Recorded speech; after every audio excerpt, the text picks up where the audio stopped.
19 जुलाई 2025 चीन यार्लुंग सांगपो पर अपना कंस्ट्रक्शन शुरू कर देता है। आपको याद होगा पिछले साल दिसंबर 2024 को चीन इस डैम के कंस्ट्रक्शन को ऑफिशियली अप्रूवल दे देता है।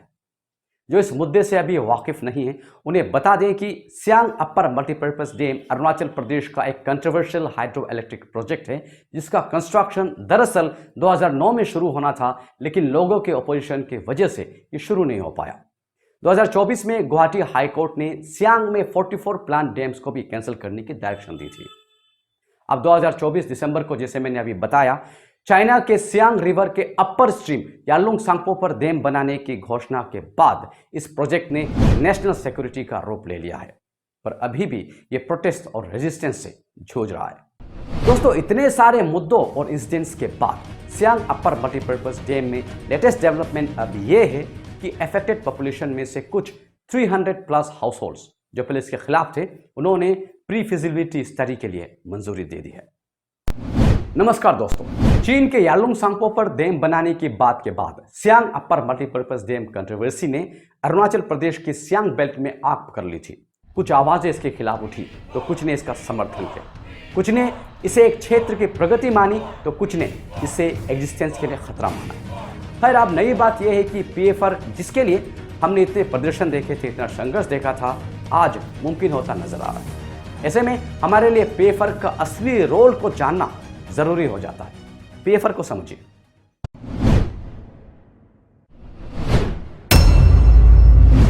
प्री फिजिबिलिटी रिपोर्ट एक्चुअली उस स्टडी के रिपोर्ट का नाम है जिसे किसी भी प्रोजेक्ट को शुरू करने से पहले की जाती है। इसे इसलिए कैरी आउट किया जाता है ताकि यह एसेस हो सके कि जो प्रपोज्ड प्रोजेक्ट है वो सच में उस जगह के लिए टेक्निकली वायबल है कि नहीं। आप ऐसा मान सकते हैं ये एक low cost high value step है जो 3 तरीके से प्रोजेक्ट टेकअप करने वाली कंपनी को हेल्प करती है। पहला, ये अनसर्टेनिटी को रिड्यूस करती है। दूसरा, ये अनवायबल प्रोजेक्ट को फिल्टर आउट करती है। और तीसरा, ये रिसोर्स इन्वेस्टमेंट को एफिशिएंटली गाइड करती है। अगर PFR positive go ahead signal देता है तभी उसके बाद कोई भी कंपनी फुल फिजिबिलिटी स्टडी और इवेंचुअल डेवलपमेंट के लिए समय और पैसा इन्वेस्ट करती है। इसीलिए कंपनी के लिए और ऑफ कोर्स किसी भी प्रोजेक्ट के लिए प्री फिजिबिलिटी स्टडी बहुत जरूरी और अहम है। अब पूछने वाला सवाल यह है कि लोगों को प्री फिजिबिलिटी स्टडी से आपत्ति क्यों है। मैंने इसके 4 रीजन आइडेंटिफाई किए हैं, आइए डिस्कस करते हैं। पीएफआर को लेकर लोग क्यों खिलाफ हैं, इसके कारणों में मुझे लगता है एक कारण है कुछ की नॉलेज की कमी, और इस कारण उन्हें लगता है कि पीएफआर ही अल्टीमेट स्टेप है। उनके लिए पीएफआर डैम बनने के बराबर है, पर ये सच नहीं है। प्री फिजिबिलिटी स्टडी, जैसे कि मैंने पहले कहा, सिर्फ एक अर्ली स्टेप है जिसके बाद फुल फिजिबिलिटी स्टडी होगी और फिर प्रोजेक्ट आगे बढ़ेगा। नंबर 2, एंटी डैम प्रोटेस्ट में जो एनवायरमेंटलिस्ट शामिल हैं वे डैम्स के पास्ट और प्रेजेंट नेगेटिव कंसिक्वेंसेस को देखकर डैम्स के कंस्ट्रक्शन के ही खिलाफ हैं। वे डैम्स ही नहीं चाहते, वे डैम्स में कोई डिस्कशन ही नहीं चाहते। तीसरा, हो सकता है कुछ के अपने वेस्टेड इंटरेस्ट भी हो या किसी पॉलिटिकल एजेंडा के तहत इसके खिलाफ भी बात कर रहे हैं। इस बात का अंदाजा आप और हम लोगों की स्टैंड को देखकर समझ सकते हैं। जो लोग कभी इस तरह के प्रोजेक्ट के खिलाफ बात करते हैं वे समय और कुर्सी के साथ अपने स्टैंड भी चेंज कर लेते हैं। चौथा कारण है लोगों का सरकार के वादों पर भरोसा ना होना। यह एक अहम कारण हो सकता है। इसमें लोगों के 2 स्पेकुलेशंस हैं। पहला, क्योंकि लोगों को यह पता है कि सरकार इस प्रोजेक्ट को हर हाल में अंजाम देना चाहती है, तो उन्हें लगता है कि शायद सरकार के इन्फ्लुएंस से, क्योंकि प्री फिजिबिलिटी स्टडी करने वाले लोग सरकारी होंगे तो पीएफआर मैनिपुलेट की जा सकती है। दूसरा, एक बार प्री फिजिबिलिटी स्टडी अलाउ कर दें तो सरकार और इनकी एजेंसीज लोगों को तरह तरह के लालच देकर अपने ओर कर सकती है, irrespective of the results of the study. मैं अपने मन से नहीं कह रहा हूं, मैंने लोगों से बात की है, उनकी राय बता रहा हूं। अब इसमें फर्स्ट और थर्ड पॉइंट्स को तो हम जनरल अंडरस्टैंडिंग मान सकते हैं, पर जो सेकंड और फोर्थ रीजंस है ना, ये तो प्रैक्टिकली देखने वाली चीजें हैं, समझने वाली चीजें हैं। हमें यह समझना होगा कि पीएफआर में आखिर क्या चीजें हैं। एक्चुअली पीएफआर किसी एरिया की फिजिकल वायबिलिटी को असेस करने के लिए कंडक्ट किया जाता है। यहां उस एरिया की मोर्फोलॉजिकल स्टडी होगी और यह देखा जाएगा कि क्या उस प्रपोज्ड एरिया का सॉइल स्ट्रक्चर या रॉक स्ट्रक्चर किसी तरह के डैम को होल्ड कर पाएगा या नहीं, और अगर कर पाएगी तो कितना कैपेसिटी का होगा। सारी स्टडीज के बाद ही फुल फिजिबिलिटी स्टडी कंडक्ट की जाती है और इसी के अंदर इकोनॉमिक, एनवायरमेंटल और सोशल फैक्टर्स को कंसिडर किया जाता है और डैम के इन पर इंपैक्ट को भी एसेस किया जाता है। ये सारे प्रोसेस खत्म होने के बाद डीपीआर यानी डिटेल प्रोजेक्ट रिपोर्ट तैयार होगा और फिर कंपेंसेशन वगैरह की बात होगी।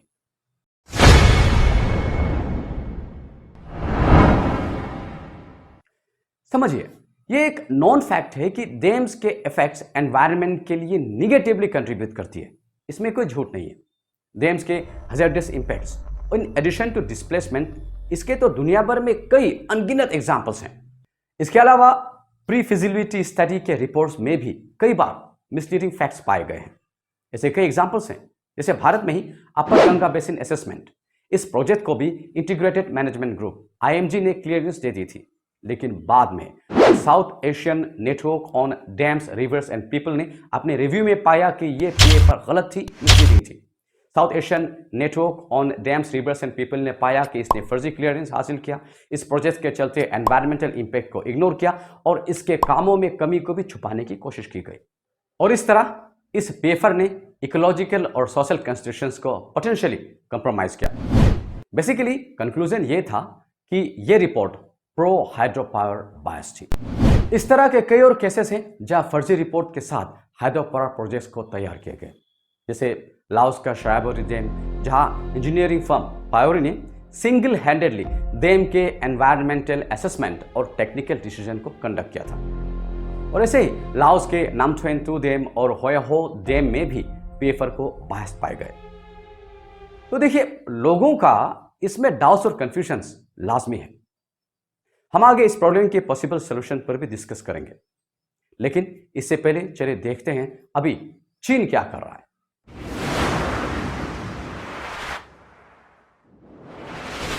चीन अपने अनाउंसमेंट के बाद 19 जुलाई 2025 को अपना काम शुरू कर देता है। पहले ऐसा भी अनुमान लगाया जा रहा था कि शायद यह अनाउंसमेंट भारत के ऊपर किसी तरह का इंटरनेशनल प्रेशर बढ़ाने के लिए किया जा रहा है, पर अब चीन के इस काम के इंप्लीमेंटेशन के बाद यह डाउट भी दूर हो गया। जैसा आपको पता है, चीन डैम्स के मामले में दुनिया का सबसे एक्सपर्ट देश है। इस प्रोजेक्ट से वे अपने पावर एफिशिएंसी बढ़ाना चाहते हैं। चीन के इस प्रोजेक्ट और इस इशू से रिलेटेड बाकी डिटेल्स मैंने अपनी पिछली कुछ वीडियोस में दी है। अगर आपने उन वीडियोस को नहीं देखी हो तो ज़रूर देख लीजिएगा। उन वीडियोस में मैंने लगभग सारे एस्पेक्ट्स कवर किए हैं। मैं लिंक यहाँ शेयर कर रहा हूँ। मैंने अपने रिसर्च के दौरान लोगों से बात करके ये भी समझने की कोशिश की कि उनके डैम को अपोज करने का मेन रीजंस क्या क्या है। इसमें मुझे इतना समझ में आया कि उनके मेन रीजंस में अपने लैंड और प्रॉपर्टी को गंवा देना है। जैसे एविडेंट है, लोग अभी अपने स्टैंस भी चेंज कर रहे हैं। जो कभी शुरुआत में एंटी डैम थे, आज कई ऐसे लोग हैं जो प्रो डैम हो गए हैं। मेरी एक ऐसी ही पर्सनालिटी से, एक ऐसी ही शख्सियत से मुलाकात हुई, विजय तारा। ये एक ऐसी पर्सनालिटी है जो आर्य सोसाइटी में एक बहुत बड़ी पहचान है। मेरी जिज्ञासा थी तो मैंने उनसे सवाल किया और आप भी उनका जवाब सुन लीजिए। Karam sir, you are actually now a pro dam person. Let's begin with that. So आज से कुछ सालों पहले आप बहुत वोकल थे कि डैम नहीं बनना है। अभी आपने अपने स्टैंस कैसे लिया? इसके अलावा हम ये भी जानना चाहेंगे कि जितने भी बातें चल रही है अभी यहाँ पर कि डैम के कितने मेरिट्स हैं, कितने डिमेरिट्स हैं, उनमें कितने फैक्ट्स हैं, और जितने भी गाँवों की सबमर्जेंस की बात हो रही है, जितने विलेजेस की सबमर्जेंस की बात हो रही है, आदि एरियाज़ की लॉस होने की बात हो रही है, उसमें कितनी सच्चाई है और डैम्स की स्थिति अभी कहाँ तक एग्जैक्टली पहुंची है, और आप लोग क्या एक्सपेक्ट कर रहे हैं कि सरकार और हमारी पब्लिक, आम पब्लिक है, उनका अभी कुछ दोनों का मिलाप होगा, कुछ एग्रीमेंट आ सकेगा, या ये स्थिति इस तरह बनी रहेगी? पहले तो भाई आपको धन्यवाद मुझे याद करने के लिए और वो दौर को याद दिलाने के लिए कि जहाँ पे मैं एक एंटी डैम एक्टिविस्ट हुआ करता था। ऐसा था कि those were the reformative days of my life. Okay. And in the 2010, that time, not many MOUs for so many multiple dams were signed in the entire state of Arunachal Pradesh by the government of Arunachal Pradesh with so many private players, private companies. So, and then there were some 44 dams in the Siang Basin. Okay. But then some of my friends from outside, from within Arunachal, and then we said to ourselves, "Ki so much, so many dams, that too cumulative dams on the tributaries and Siang River. There were three dams on proposed dams on three dams on River Siang, Okay. and there's so many dams on Siom, Simang, Yamne, even Yang Sangchu. Okay. So we said that no, this much of reckless building of dams would be completely destroying the environment of our Siang Valley, and the people might be affected in so many unforeseen ways. That's Okay. why some thinking minds, we gathered together and started not exactly being anti-dam, but being anti to so many dams, Okay. numerous dams. That Multiple is, dams. yes, multiple dams. Okay. That is one of the reason. And then thereby, when we came into contact with so many organizations from outside, so many NGOs, so many activists and people with the knowledge of dams, they started training us, giving training to us as how to be an anti-dam activist. I can still remember my friend who is an MLA now, Akhil Gogoi. Me, Akhil, we were given training for 2-3 months together in India, in Southeast Asia also, some places. So that time I wasn't totally actually aware of the developments, the merits of the dams, small or big ones. During the training days, whatever we were told, thought about, whatever we were actually conditioned. So we went that side. But one day when I went to see the Narmada Dam in Gujarat, there are two dams on Narmada. One is in Madhya Pradesh, one is in Gujarat. So I happened to go and see myself the both dams. It struck me that if such a dam comes up on River Siang, one dam, it would really be beneficial for the locality, for the people of our Siang Valley also. That's why I started doing research on the merits of the dams, because I was already told the demerits of the dam. I was Okay, yes, taught, yes. I was trained, everything. So I already knew the demerits of dams. But what I wasn't aware of was the merits of the dam, because What could them bring? yes, Yes. because no one taught us about all this until I went personally and saw how a big dam functions and what are the outcomes, the merits of a big dam. The point is, when you don't know, when you are in the dark, you are someone else. But when you become aware of other things, you become someone else. So like this, you can count me as I was an anti-dam activist. Now I'm pro. I'm pro in the sense that I am pro development. That was it. दोस्तों मैं इस video का full version अपनी अगली episode में लेकर आऊंगा, इंतजार कीजिएगा। अभी मैं एंटीडीएम वालों से भी कांटेक्ट करने की कोशिश कर रहा हूं। अगर उनसे भी अगर मुझे बातें मिल जाती है तो मैं आपके सामने उनके पक्ष को भी रखूंगा।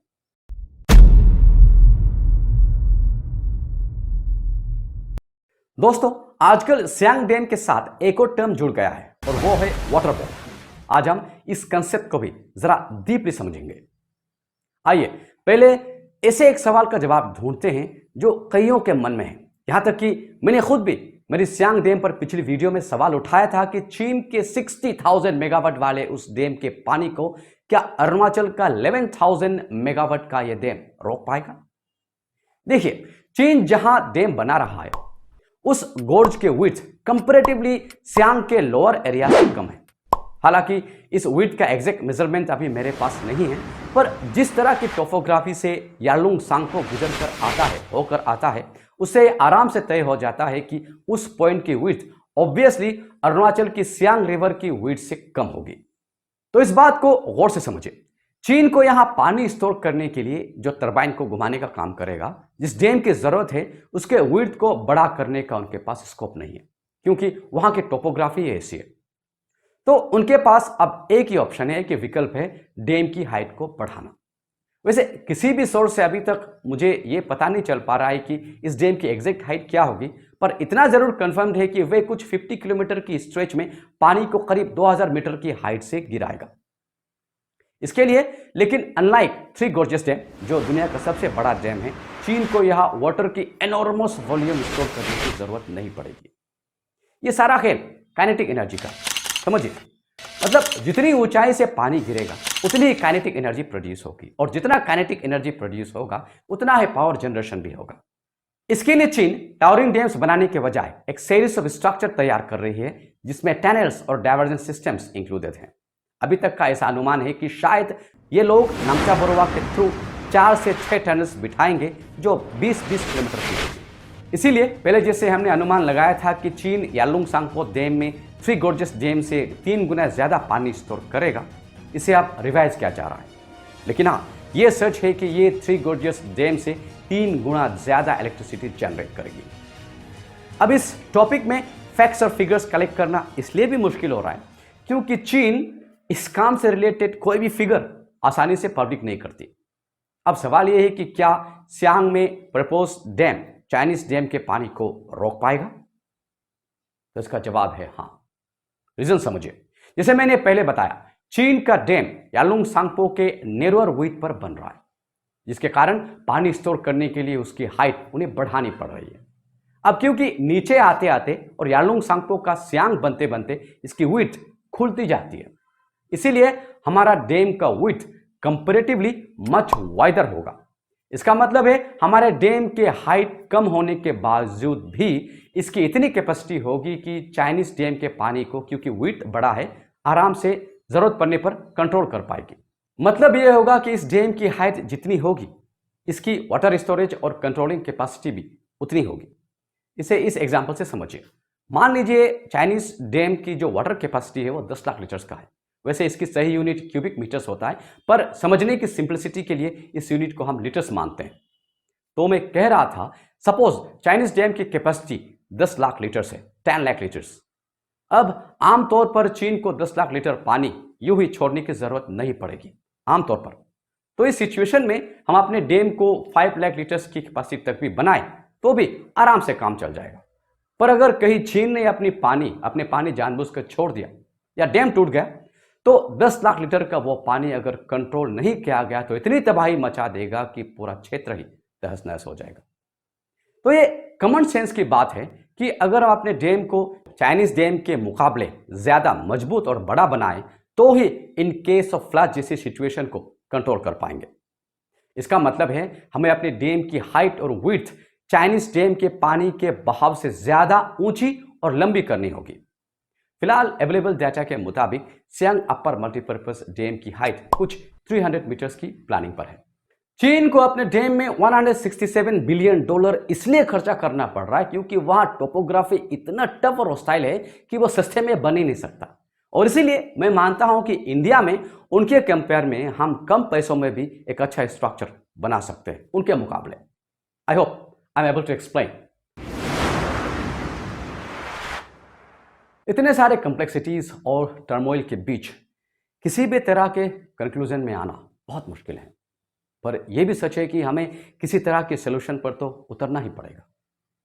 यहाँ के लोकल्स भी mostly represented by the Siang indigenous farmers forum अपनी जगह एकदम सही है। इनके सेंटिमेंट्स, इनके इमोशंस एकदम लाजमी है। आपको याद दिला दूं, मेरे अगले एपिसोड में मेरे एक गेस्ट हैं जो सरकार के ऑफर्स के बारे में बात करेंगे। पर ऑफर्स जितने भी हो, पैसे जितने भी दिए जाएं, अपने घर, अपने पुरखों की जमीन को खो देना इनको गवारा नहीं। ये ट्राइबल्स हैं और आज भी इनके इंस्टिंक्ट को, इनके इमोशंस गवर्न करते हैं। ये आज भी बिल्कुल प्रैक्टिकल नहीं है। इनके लिए इनकी भावनाएं सब कुछ है। इनकी पॉपुलेशन को बाकी पॉपुलेशन से कंपेयर करना बेवकूफ़ी होगी। We can not compare them. इनसे जीतने के लिए इनके दिलों में जाकर इन्हें समझनी होगी, इन्हें समझानी होगी। ये जिद्दी नहीं है पर बहुत भावुक है। ऐसे में मुझे लगता है सरकार को लोगों तक पहुंचने, अपनी बात पहुंचाने के लिए और ज्यादा तेज कोशिश करनी होगी। उनके सेंटिमेंट्स को समझनी होगी।